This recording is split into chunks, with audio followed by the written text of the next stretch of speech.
Hello साथीहरू, के छ? म चाहिँ सुर्खेत राजा नै। आज म चाहिँ के भन्न गइरहेको भने मैले लगभग अहिलेभन्दा 1.5 वर्ष 2 वर्ष अगाडि युट्युब मोनिटाइज गरेको थिएँ। युट्युबले 81 मेरो युट्युब च्यानल डिसमोनिटाइज गरिदिएको रहेछ। त्यही भएर मेरो युट्युब च्यानल चाहिँ डिसमोनिटाइज भएको छ। आशा छ छिट्टै फिटराइज गरिदिनेछ।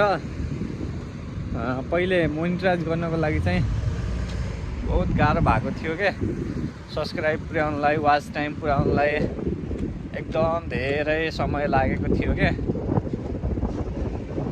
मोनिटाइज भएको थियो, 81 डिसमोनिटाइज भएछ के। फेरि अब यो भिडियो हालेर युट्युबलाई अपिल गरेपछि फेरि मोनिटाइज गरिदिन्छ होला भन्ने आशा चाहिँ छ, गरिदिन्छ पनि होला।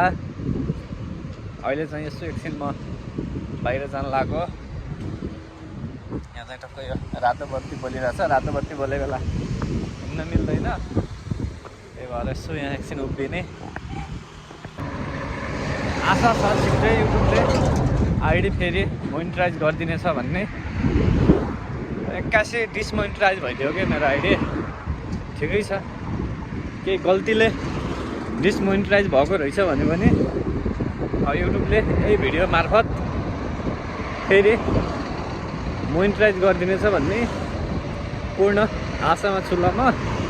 है साथीहरू, यस्तो हावा चलिरहेछ है, यो पुल हावा चाहिँ बहुत चलिरहेछ ल साथीहरू। ओके, युट्युबले मेरो आइडी फेरि मोनिटाइज गरिदिनेछ।